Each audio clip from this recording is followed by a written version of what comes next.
Il y a 4 types de personnes en Occident. Premièrement, les patriotes, les autochtones, les traditionalistes, des personnes qui sont ici depuis très longtemps, puis d'autres personnes les ont rejoints et comprennent et sont sensibles à leur mode de vie. En gros, ce sont des patriotes. Ils veulent que de préserver leur mode de vie, c'est tout. Que ce soit le christianisme ou les libéraux laïcs qui ont évolué en même temps au cours des 300 ou 400 dernières années, c'est le premier groupe. Et le mouvement patriotique prend de l'ampleur dans tout l'Occident. D'accord. Et puis il y a le deuxième type de personnes qui sont des autochtones. Ils détestent l'Occident. Ils veulent l'anarchie. Ils veulent renverser le système existant. Et c'est pourquoi ils considèrent les patriotes comme l'ennemi numéro un. C'est pourquoi ils sont même prêts à former des alliances avec des personnes avec lesquelles ils ont des désaccords fondamentaux, c'est-à-dire les islamistes qui représentent un troisième type de personnes dans cette équation. Les islamistes détestent ouvertement et fièrement l'Occident et ils veulent renverser l'Occident, mais ils veulent le renverser pour le remplacer par leur mode de vie, par leur mode de gouvernance, c'est-à-dire la charia ou le califat. Le deuxième type, les anti-occidentaux, les communistes, les woks, les socialistes, les anarchistes, ils ne font alliance avec les islamistes que jusqu'à ce qu'ils nous éliminent, nous les patriotes. Une fois les patriotes éliminés, ils se battront entre eux. Qui va gagner? J'en ai une assez bonne idée, mais je ne vais pas rester pour le découvrir, d'accord? Parce que pour nous, ce sont tous les deux nos ennemis. Et puis il y a une quatrième catégorie de personnes. Ce sont les migrants de première génération, les Indiens, les Chinois, les personnes d'autres cultures qui ne sont pas forcément hostiles, mais parce qu'ils sont immigrés, ils ont un lien avec la culture ancestrale. De nombreux patriotes commencent aussi à les détester. Je dirais de ne pas faire ça parce que tous ces autres types de migrants ont montré un grand potentiel en matière d'intégration et d'assimilation. Regardez les Japonais américains, regardez les Vietnamiens australiens. Et je suis assez sûr qu'avec le temps, les Indiens le prouveront aussi. La deuxième et la troisième génération d'Indiens prouveront aussi qu'ils sont plus loyaux envers leur nouveau pays d'adoption qu'envers leur pays d'origine. Alors, mes chers Indiens, je sais que beaucoup sont contrariés par la haine envers les Indiens en Australie, au Canada, en Amérique. Cette haine grandit. Essayez de comprendre qu'ils essaient d'abord de préserver leur mode de vie et qu'ils le voient constamment menacé par les islamistes et par les gauchistes. D'accord. Et puis ils vous voient, vous aussi, comme des gens très forts. Vous êtes fiers de votre mode de vie. Vous ne cachez pas votre identité indienne. Et vous n'avez pas à le faire. Je ne dis pas que vous devriez cacher votre identité indienne.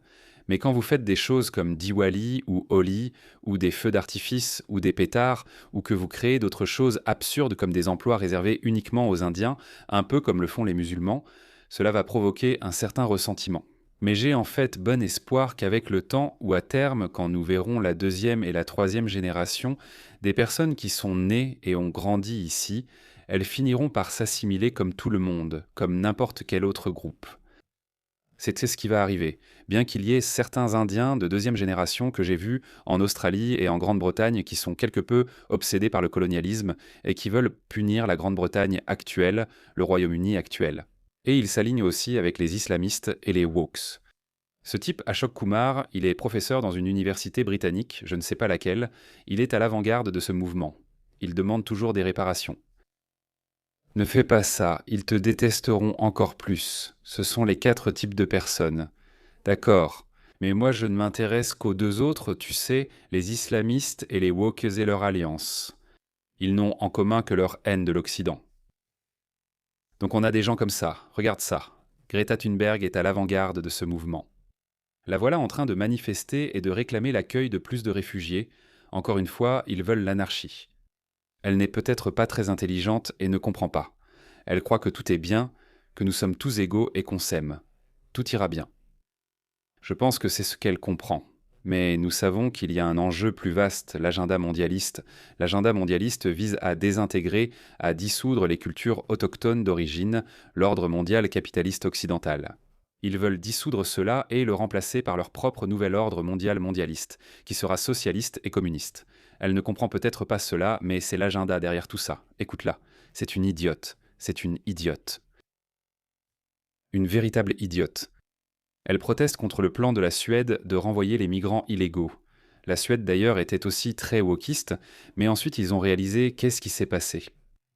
La Suède, la Norvège et le Danemark, ces 3 pays scandinaves, la Suède était autrefois classée parmi les pays les plus agréables à vivre au monde.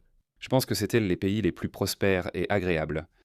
Mais en quelques décennies, tout a été détruit. Pourquoi? À cause de l'immigration en provenance des pays musulmans. Mais elle s'en fiche. Je crois qu'elle est danoise. Je ne sais pas. L'image que les gens ont de la Suède comme un pays progressiste guidé par la solidarité et des valeurs humanitaires est dépassée depuis longtemps. Nous devons d'urgence discuter de ce qui se passe ici et exercer toute la pression possible dans les prochains jours. Tu sais pourquoi cela se passe?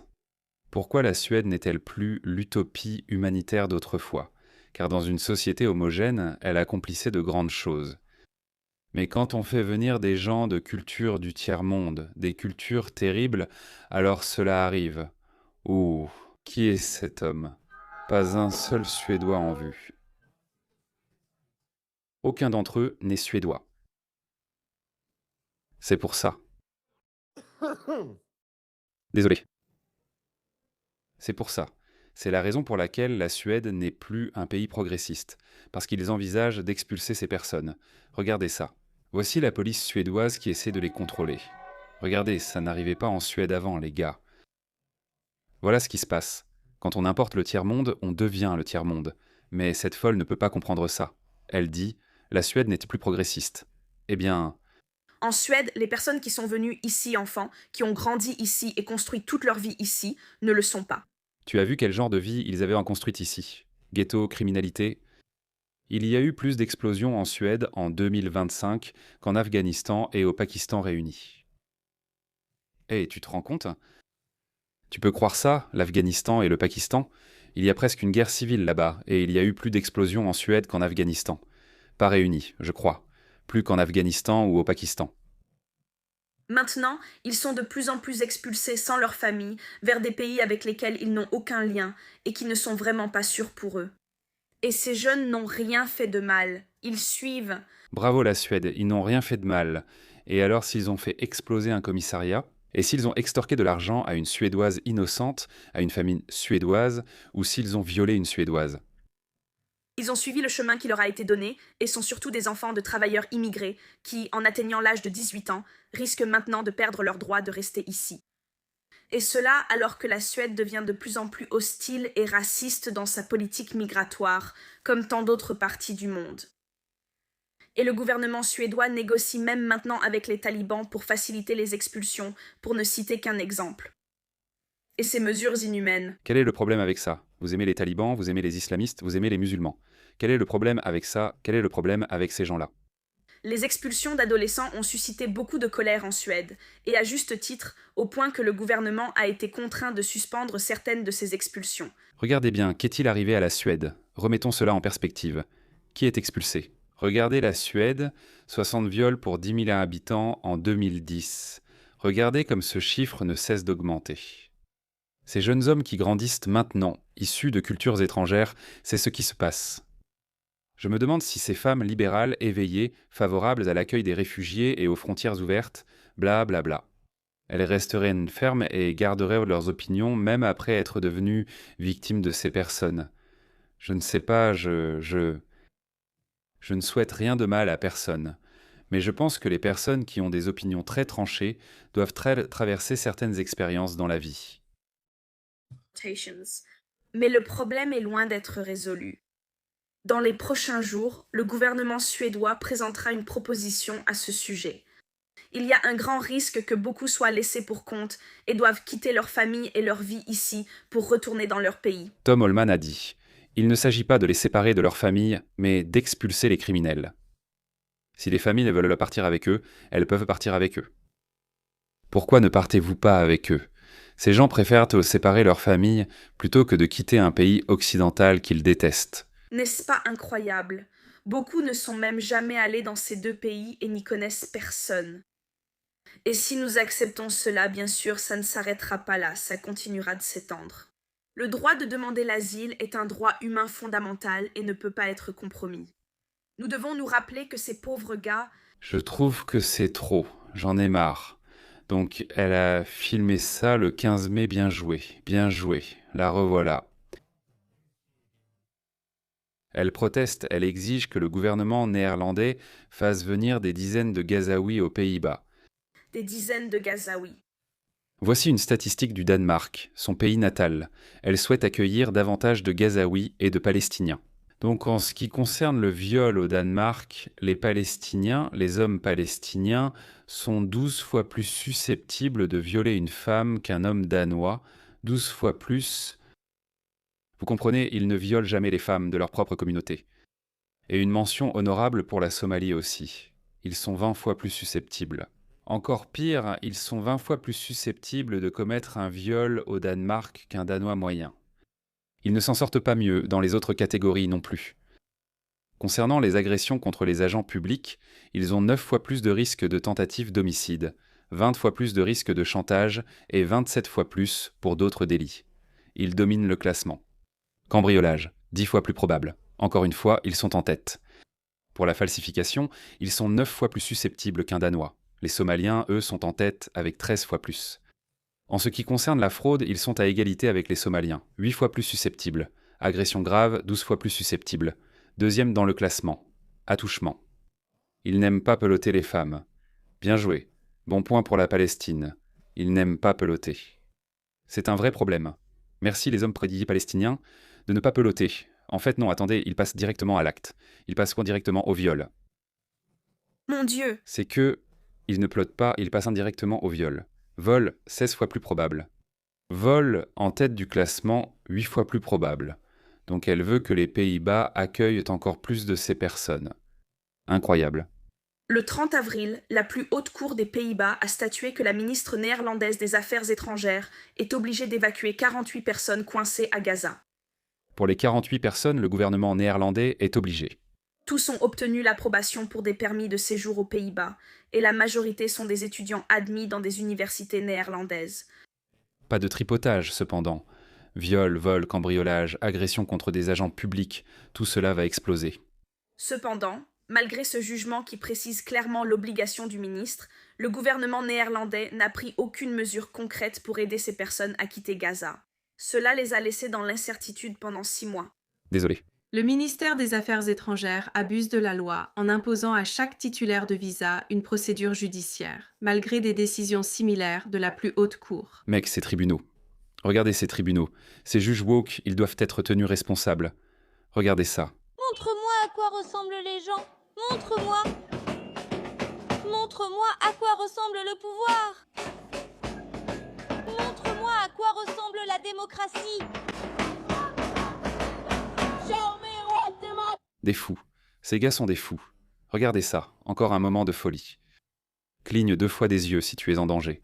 Toujours retenu en otage par le djihad. Quel idiot utile et pathétique.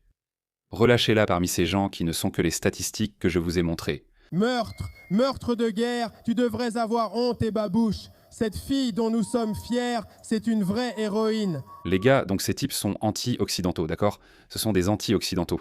Ils détestent l'Occident. Ils détestent le mode de vie occidental. Stupide, mais elle est stupide. Je ne pense pas qu'elle comprenne les conséquences de ses choix. Il y a un illuminé woke qui s'appelle Harry Eccles. Il disait « Je suis un homme britannique blanc. Je n'ai aucun problème avec les migrants issus de cultures du tiers-monde envahissant le Royaume-Uni. » La majorité l'a attaqué, il a eu peu de soutien. Beaucoup de patriotes étaient contre lui. J'ai aimé le commentaire d'une patriote. Ce n'est pas à toi de le donner. C'est exactement ça. Ce n'est pas à toi de le donner. Ce n'est pas à Greta Thunberg de le donner non plus. Donc elle peut aller vivre à Gaza, en Érythrée ou en Tunisie. Elle est plus que la bienvenue. Qu'elle y aille. Vous critiquez l'Occident, mais même eux veulent y vivre et le transformer. S'ils souhaitent le communisme ou le socialisme, qu'ils l'expérimentent d'abord dans ces pays en faillite. Pourquoi nous pourrissez-vous la vie ? Nous devons nous battre, les gars. Je doute qu'ils réussissent. Le nombre de patriotes, un mouvement, cette identité occidentale, il y a cette nouvelle identité qui émerge, l'identité des patriotes occidentaux, c'est pourquoi vous devriez rejoindre mon groupe Telegram. Le lien est dans la description. Où des patriotes de tous les pays occidentaux, principalement de la sphère anglophone, viennent se connecter entre eux, partager leurs pensées, partager leurs idées, partager ce qui se passe dans leur voisinage immédiat, dans leur ville, tout en restant anonymes. Oui, rejoignez ce groupe et retrouvez d'autres personnes partageant les mêmes idées.